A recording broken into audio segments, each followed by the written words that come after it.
Hello everyone, today we will start exercise 7.2 and the criteria of congruency of triangles, यानी कि दो triangles के अंदर अगर हम क्राइटेरिया देखते हैं कॉन्ग्रुएंसी का तो एट फर्स्ट हमारे सामने आता है एस एस एस, ये वाला। देखिए इसका मतलब क्या है, एस एस एस का मतलब है साइड साइड साइड, यानी टू ट्रायंगल्स हमारे पास जब गिवन है तो उनकी तीनों कोरस्पॉन्डिंग साइड, यानी एक कोरस्पॉन्डिंग साइड जैसे कि एक साइड है उसके कोरस्पॉन्डिंग दूसरी साइड है, तो इस तरह से तीनों की तीनों जब साइड्स कोरस्पॉन्डिंग एक दूसरे के, अगर क्या if under a given correspondence the three sides of one triangle are equal to the three corresponding side of another triangle, यानी एक ट्रायंगल की जो साइड्स हैं वो इक्वल हों किसके, दूसरी ट्रायंगल की थ्री कोरस्पॉन्डिंग साइड्स के। और कोरस्पॉन्डेंसी हमने जो है लास्ट वीडियो में, लास्ट जो पिछली एक्सरसाइज है उसमें देख ली कि कोरस्पॉन्डेंसी होती कैसे है। Another triangle then triangle are congruent. तो यहाँ हमारे पास क्या रूल लग गया, फर्स्ट रूल हमारा है साइड साइड साइड, यानी S S S congruence criteria. दूसरा जो है हमारे पास है साइड एंगल साइड कॉन्ग्रुएंसी। अब साइड एंगल साइड कॉन्ग्रुएंसी के अंदर एक साइड एक एंगल और एक साइड, तो एंगल कोई भी नहीं, जो दो साइड आपने ली है ना उनके बीच में इंक्लूडिंग एंगल, यानी कि जैसे कि अब मान लीजिए कोई ट्रायंगल है, देखो इस तरीके से आपके ट्रायंगल है कोई भी, ये ट्रायंगल बन गई, ठीक है। तो इसमें मान लो ये वाली साइड इसके इक्वल, ये वाली साइड इसके इक्वल, तो एंगल कोई भी नहीं हो सकता। एंगल कौन सा, इन दोनों साइडों के बीच में जो एंगल बन रहा है, यानी कि इन दोनों साइडों के जो इंक्लूडिंग एंगल है ना वही एंगल आपका इक्वल होगा, ये बात ध्यान रखना। कभी आप इसकी बजाय ये एंगल या ये एंगल इसके ये इसके ऐसे नहीं देखना हमें, मतलब इन दोनों साइड जो आपकी गिवन साइड्स हैं जो एक दूसरे कोरस्पॉन्डिंग साइड्स इक्वल है उन्हीं के इंक्लूडिंग में बनना चाहिए, यानी कि देखो इन दोनों साइड से ही वो एंगल बनना चाहिए, तो इंक्लूडिंग का मतलब ये हो गया। तो आप इसकी लैंग्वेज और देखें एक बार क्या कह रहा है, इफ अंडर ए कोरस्पॉन्डेंस, यानी कि कोरस्पॉन्डेंस के अंडर, यानी टू ट्रायंगल्स उनकी कोरस्पॉन्डिंग साइड्स आपको पता है, कोरस्पॉन्डिंग एंगल्स आपको पता है कौन कौन से हैं, two sides and the angle including between them, यानी कि दो तो साइड और एक एंगल जो कि उन दोनों साइडों के इंक्लूडिंग, किस में इंक्लूड हो, बीच में of a triangle are equal to two corresponding side, यानी ये जो दो साइड ली थी इनके कोरस्पॉन्डिंग दो साइड के दूसरी ट्रायंगल की दोनों साइड, और angle including between them of another triangle, then the triangle are congruent, तो ट्रायंगल आपकी कॉन्ग्रुएंट होंगी। तो इंक्लूडिंग का मतलब आप यहाँ पे समझ गए होंगे, जैसे कि मैंने बताया कि इन दोनों साइडों के बीच में जो इन दोनों साइडों से जो एंगल बन रहा है वो फिर इन दोनों से बन रहा है वो वाला, तो ये एंगल आपका इस एंगल के इक्वल होना चाहिए, ठीक है। तब ये एस ए एस यानी कि साइड एंगल साइड क्राइटेरिया के अकॉर्डिंग आपकी कॉन्ग्रुएंसी रहेगी। अब हमारा है ए एस ए, यानी कि angle side angle congruence criteria. अब यहाँ पे देखो, इफ अंडर ए कोरस्पॉन्डेंस, यानी कोरस्पॉन्डेंसी तो हमें देखनी ही देखनी है, उसके under two angles and the including side, यानी दो एंगल और including side of a triangle, एक एंगल की, एक ट्रायंगल की दो तो एंगल और एक साइड जो कि उन दोनों एंगल के इंक्लूडिंग हो, equal to the two corresponding angles and the including side of another triangle, दूसरे ट्रायंगल की दो कोरस्पॉन्डिंग साइड्स और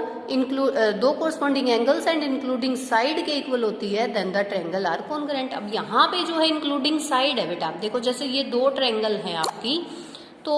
दो ट्रायंगल हैं, तो मान लीजिए ये वाला एंगल तो इसके इक्वल और ये वाला एंगल इसके इक्वल, तो आपकी साइड जो बीच में आ रही है ना ये साइड, ये कौन सी रहेगी, ये रहेगी बेटा। कभी कोई भी साइड ले लो, तो कोई भी नहीं, वो साइड इन दोनों एंगल्स के इंक्लूडिंग होनी चाहिए, यानी कि दो एंगल बन रहे हैं ना वही लाइन आपकी होनी चाहिए। ये नहीं कि आपने ये तो एंगल ले लिया और साइड ये ले लो ये ले लो, तो ये गलत हो जाएगा, ठीक है। तो इस तरीके से आपका एंगल साइड एंगल बन रहा है। अब हमारे पास है आर एच एस, आर मतलब राइट हाइपोटेन्यूज एंड साइड, जैसे कि आपकी दो ट्रायंगल बनती हैं बेटा, देखिए ऐसे 90 डिग्री का यहाँ पे, तो ये आर एच एस हमेशा राइट एंगल ट्रायंगल पे ही बनता है आपका, यहाँ पे भी आपका 90 है, तो एक तो आपका राइट यानी कि 90 डिग्री तो एंगल होगा बेटा, तो ये एंगल इक्वल हो गया, कोरस्पॉन्डिंग है दोनों, ठीक है। दूसरा कह रहा है हाइपोटेन्यूज, यानी कि हाइपोटेन्यूज आपको पता है ये वाला होता है, ये हाइपोटेन्यूज हो गया, है ना। ठीक है बेटा, 6 चैप्टर में जैसे आपने यूज नहीं किया है राइट एंगल ट्रायंगल के अंदर हाइपोटेन्यूज, परपेंडिकुलर, बेस, तो ये आपका हाइपोटेन्यूज। और थर्डली आपकी या तो ये साइड इसके होगी या फिर ये साइड इसकी, वो कोई भी हो सकती है। ये दो चीजें तो कंफर्म है कि यही है भाई, हाइपोटेन्यूज तो हाइपोटेन्यूज। और 90 डिग्री 90 डिग्री, तो आर एच का मतलब तो आपको पता चल गया। एस मतलब कोई भी साइड, या तो आपकी ये वाली साइड इसके या फिर ये इसके होंगी, तीन ही चीजें। ये इसके हो गई तो फिर ये नहीं देखेंगे हम, और ये वाली हो जाती है तो फिर ये नहीं देखेंगे। ठीक है, तो इस तरीके से हमारा जो है ये क्या कहता है, the hypotenuse and the one side of A right angle, right angle की कोई एक साइड, तो वो परपेंडिकुलर भी हो सकती है, बेस भी हो सकती है। ठीक है, respectively equal to the hypotenuse and one side of the right angle triangle. तो राइट एंगल ट्रायंगल तो वो है ही, है ना, राइट एंगल ट्रायंगल तो है ही, हाइपोटेन्यूज और वन साइड आपकी कोरस्पॉन्डिंग वन साइड अगर इक्वल होती है, देन दिस ट्रायंगल्स जो है आरएचएस कॉन्ग्रेंसी क्राइटेरिया के अकॉर्डिंग आपकी क्या हो जाएगी, कॉन्ग्रेंसी हो जाएगी। ठीक है, देखो बेटा अब 7.2 है, which congruence criteria do you use in following, मतलब कौन सा क्राइटेरिया आप यूज करोगे। तो आपको ये सारी चीजें गिवन है, देखो क्या क्या गिवन है, AC इक्वल टू डी, ये दो ट्रायंगल दी हुई हैं, इसमें AC जो है वो किसके इक्वल है, DE के। ठीक है, BC जो है EF के, ये वाली BC EF के इक्वल है। ठीक है, तो तीन साइड इक्वल दे दी ना बेटा, तो ये किसके अकॉर्डिंग होगा, अकॉर्डिंग टू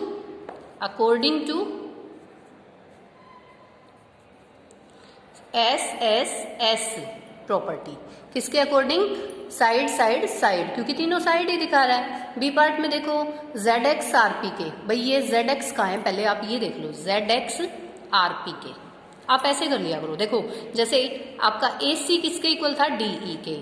BC किसके इक्वल था, इस वाली के, और ये वाली किसके इक्वल थी, इस वाली के, तो हमने इसको थोड़ा साइन दे दिया, तो साइड ही तो इक्वल हुई ना। अब सेकंड में आते हैं, देखो ZX RP के, ZX ये वाला है RP के हो गया, फिर एंगल PRQ यानी R जो एंगल बन रहा है ये वाला, वो XZY के यानी इस एंगल के, देखो ये बनाते चलो, फिर आपको बहुत इजीली जो है आप इसको कर पाओगे। अब देखो फिर क्या कहता है, ये दो साइड, फिर एक ये ZX RP के था, और RQ जो है ना ZY के, RQ ये वाली साइड ZY के, तो आप यहां से देख सकते हो साइड एंगल साइड, यानी दो साइड और बिटवीन इंक्लूडिंग एंगल हो रहा है, तो किसके अकॉर्डिंग ये जो ट्रायंगल PQR है XY के इक्वल होगी, according to side angle side. देखो कितनी इजीली आप बता सकते हो, साइड ये वाली साइड, फिर एंगल ये वाला एंगल, फिर ये साइड हो गई, तो देखो कोरस्पॉन्डिंग ये इक्वल हो रहे हैं। अब देखो सी पार्ट हम देखते हैं, सी पार्ट के अंदर हमारा क्या है गिवन, एंगल MLN। अब देखो MLN ये वाला एंगल, ठीक है, और एंगल FGH कौन सा है, FGH यानी कि जो बीच में पॉइंट आता है ना बेटा, उसी पे एंगल बनता है, आपको पता है 6th क्लास में आप लोगों ने देखा है, ऐसा मैंने सिखाया था। अब देखो एंगल NML ये वाला एंगल हो गया, GFH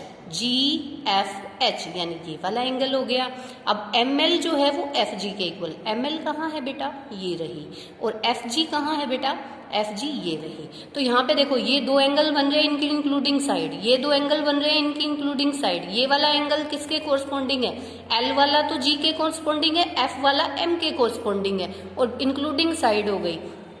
तो अकॉर्डिंग टू किसके अकॉर्डिंग बेटा, अकॉर्डिंग टू एंगल साइड